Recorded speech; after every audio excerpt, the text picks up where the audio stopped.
ശ്രീ വെമ്പായം നസീർ, ഇനിയും താങ്കളുടെ ഊഴമാണ്. ഇപ്പോൾ ത്രിലോകനാഥ് ചക്രവർത്തി എന്ന ഒരു സ്വാതന്ത്ര്യ സമര സേനാനിയുടെ പേരിപ്പോൾ ഉയർന്നു കേൾക്കുന്നുണ്ട്. പക്ഷേ ഇത് എപ്പോഴാണ് അദ്ദേഹത്തിൻ്റെ പേര് ഇവിടെ ഇടതുപക്ഷവും കോൺഗ്രസും പ്രചരിപ്പിക്കാൻ തുടങ്ങിയത്?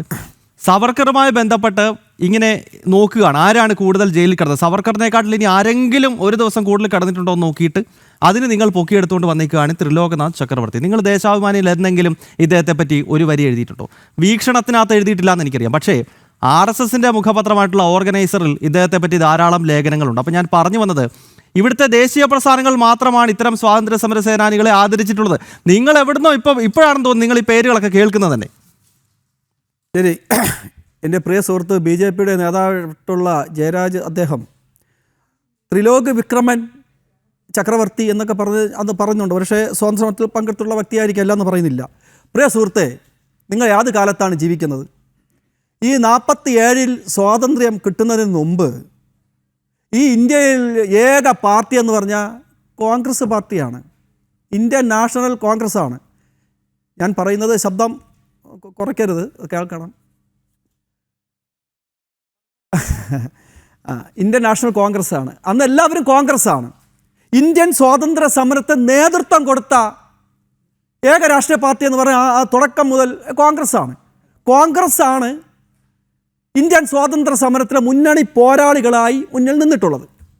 അവർ പിന്നീട് സ്വാതന്ത്ര്യത്തിന് 2-3 വർഷങ്ങൾക്ക് മുമ്പ് അല്ലെങ്കിൽ 2-3 വർഷങ്ങൾക്ക് ശേഷം ഈ കോൺഗ്രസ്സുകാരായ നേതാക്കൾ പിന്നീട് ഹിന്ദു മഹാസഭയിലേക്ക് ചേക്കേറി. ഈ ജയരാജ് സാറ് ഒന്ന് പ്രത്യേകം നോട്ട് ചെയ്ത് വെച്ചോളണം. എങ്ങനെ? കോൺഗ്രസ്സിൽ പ്രവർത്തിച്ചു കൊണ്ടിരുന്നപ്പോൾ ഇന്ത്യൻ നാഷണൽ കോൺഗ്രസ്, അന്ന് ഇന്ത്യയിൽ നാഷണൽ കോൺഗ്രസ് മാത്രമേ ഉള്ളൂ കോൺഗ്രസ്.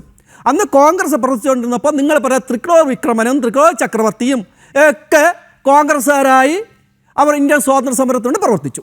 പിന്നീട് 47 സ്വാതന്ത്ര്യം 2-3 വർഷങ്ങൾക്ക് മുമ്പ് അല്ലെങ്കിൽ അതിന് ശേഷം പിന്നീട് ഈ സവർക്കറിൻ്റെ വരവോടുകൂടി ഹിന്ദു മഹാസഭയുടെ നേതാവ് RSSന്റെ ആദ്യകാല സംഘടന ഹിന്ദു മഹാസഭ. അല്ലല്ല, തെറ്റാണ്. എന്നാ പറയട്ടെ, ഞാൻ പറയട്ടെ. ഒരു ബന്ധമില്ല.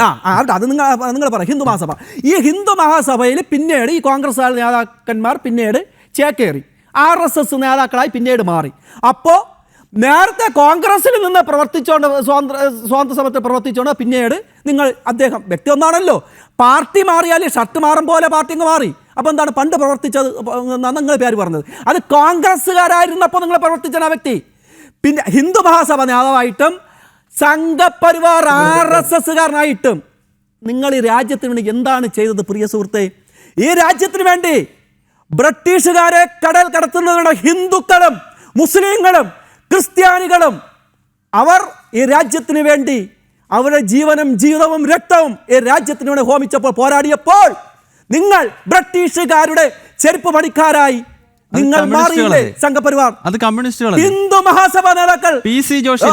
സാറേ ഇടപെടല്ലേ സാറേ, ഒറ്റ സെക്കൻഡ്. ഈ രാജ്യത്തിന്റെ സ്വാതന്ത്ര്യത്തിന് വേണ്ടി ഹിന്ദുക്കളും മുസ്ലിങ്ങളും ക്രിസ്ത്യാനികളും ഒരമ്മ പെറ്റ മക്കളെ പോലെ പോരാടിയപ്പോൾ നിങ്ങൾ വിദ്വേഷം വളർത്താനും നിങ്ങൾ ഭിന്നിപ്പിക്കാനും നിങ്ങൾ ശ്രമിച്ചു.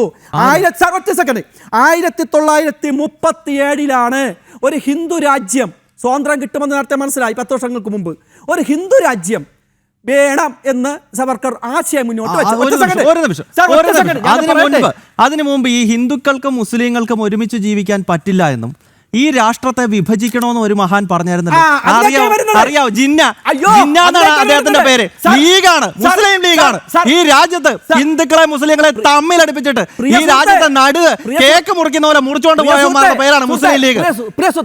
ഞാൻ മുസ്ലിം ലീഗ് ഒന്നും അല്ല, ഞാൻ മുസ്ലിം ലീഗും കോൺഗ്രസ് ഒന്നും അല്ല. പക്ഷേ ചരിത്രമായിട്ട് പറയണം.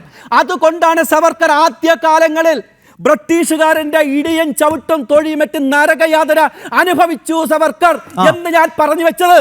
ഞാൻ സത്യസന്ധമായി പറയും, എവിടെയും പറയും, എങ്ങനെയും പറയും. 1937 ഒരു ഹിന്ദു രാജ്യം നമുക്ക് വേണം എന്ന് ആശയം സവർക്കർ മുന്നോട്ട് വെച്ചത്. 1940 ലാഹോറിൽ ചേർന്ന ഇപ്പോഴത്തെ ഇന്ത്യ യൂണിയൻ മുസ്ലിം ലീഗ് അല്ല, അഖിലേന്ത്യാ മുസ്ലിം ലീഗ് എല്ലാം ഒന്ന് തന്നെ. അത് ഞാൻ പറയാം. സാറേ ജഹാംസെ അച്ചാന്നൊക്കെ എഴുതിയ ഒന്നല്ല, അത് പുള്ളിക്ക് അറിയില്ല, പറയാം. പറയട്ടെ സാർ. ഈ സർവന്ത്യ ലീഗ്, ആ സർവന്ത്യ ലീഗിന്റെ അല്ലാമ മുഹമ്മദ് ഇക്ബാലും ഈ മുഹമ്മദ് ജിന്നാ സാഹിബും ലാഹോറിൽ 1940 സവർക്കർ ഇങ്ങനെ ഹിന്ദുക്കൾക്ക് വേണ്ടി ഒരു രാഷ്ട്രം മുന്നോട്ട് വെക്കുന്നല്ലോ എന്ന് അവിടെ അവതരിപ്പിച്ചു പ്രമേയത്തിൽ. അതിന് മുൻപ്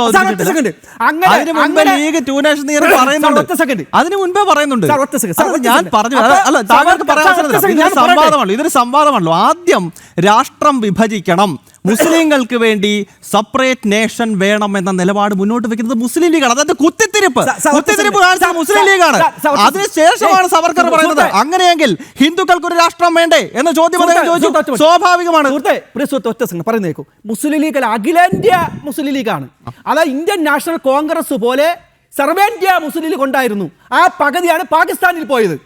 1948 ആണ് സീതി സാഹിബും കേരളത്തിലെ ആദ്യത്തെ നിയമസഭാ സ്പീക്കറുമായ സീതി സാഹിബ് വിഷയത്തിലേക്കാണ് വരുന്നത്. സീതി സാഹിബും കായിദെ മില്ലത്ത് മുഹമ്മദ് ഇസ്മായിൽ സാഹിബ് എന്ന മദ്രാസിലുള്ള ഒരു സൂഫി വര്യൻ അദ്ദേഹം കൂടിയാണ് നമുക്ക് ഈ അഖിലേന്ത്യാ ലീഗ് പകുതി പാകിസ്ഥാനിലേക്ക് പോയി.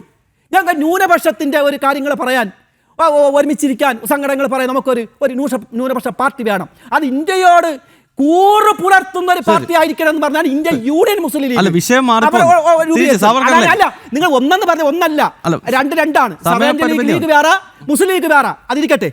അപ്പോ 40 സവർക്കർ, 37 സവർക്കർ ഇങ്ങനെ ആശയം മുന്നോട്ട്. അപ്പോ മുഹമ്മദ് ജിന്ന പറഞ്ഞു അങ്ങനെ ഹിന്ദുക്കൾക്ക് ഒരു രാജ്യം സവർക്കർ ആവശ്യപ്പെടണമെങ്കിൽ മുസ്ലിങ്ങൾക്ക് ഒരു രാജ്യം വേണം എന്ന് ജിന്ന പറഞ്ഞു. ഇതാണ് പറയുന്നില്ല, ജിന്ന ആവശ്യപ്പെട്ടു. രാഷ്ട്ര വിഭജനം മുസ്ലിം ലീഗിന്റെ കൺസെപ്റ്റ് ആണ്. താങ്കൾ തെറ്റായ ചരിത്രം പറയുന്നത്. അങ്ങനെ മഹാത്മാഗാന്ധിക്ക് ഭയങ്കര വേദനയും വിഷമവും തോന്നി. മഹാത്മാഗാന്ധി പറഞ്ഞു ഹിന്ദുക്കളും മുസ്ലിങ്ങളും ഈ രാജ്യത്തെ ഒരമ്മ പെറ്റ മക്കളെ പോലെ കഴിയണം. എന്റെ 2 കണ്ണുകളാണ് ഹിന്ദുക്കളും മുസ്ലിങ്ങളും, ഭിന്നിക്കാൻ പാടില്ല എന്ന് മഹാത്മാഗാന്ധി പറഞ്ഞു. ആ മഹാത്മാഗാന്ധിയെ ഈ രാജ്യത്തിന് സ്വാതന്ത്ര്യം നേടിത്തന്ന കപ്പിത്താനെ 1 വർഷം പോലും നിങ്ങൾ ഈ രാജ്യത്ത് ജീവിക്കാൻ അനുവദിക്കാതെ കളഞ്ഞ ആരാണ് സാർ? മുസ്ലിങ്ങളാണോ മഹാത്മാഗാന്ധിയെ കൊന്നത്? ക്രിസ്ത്യാനികളാണോ? ഹിന്ദു മഹാസഭയുടെ നേതാവ്. അതാ നേരത്തെ ശ്യാംരാജ് പറഞ്ഞത്. ആ ഹിന്ദു മഹാസഭയുടെ നേതാവിലെ നിർമ്മൽ ചന്ദ്ര ചാറ്റർജി അല്ല ആ ഹിന്ദു മഹാസഭയുടെ നേതാവിനെ പിന്നീട് നിങ്ങൾ വിജയിപ്പിച്ചു കൊണ്ടുവന്ന് ലോക്സഭയിൽ ഇരുത്തി. അതാ ശ്യാംരാജ് നേരത്തെ സൂചിപ്പിച്ചിരുന്നു. സാർ ഒറ്റ സംഗതി സാർ, ഈ രാഷ്ട്രപിതാവിനെ കൊന്നത് ആരാണ് സാർ? കൊന്ന ക്രിസ്ത്യാനികളാണോ ഈ രാജ്യത്തെ? മുസ്ലിങ്ങളാണോ? ആണോ? സംഘപരിവാറിന്റെ ആൾക്കാരാണ് ആ മഹാത്മാഗാന്ധി.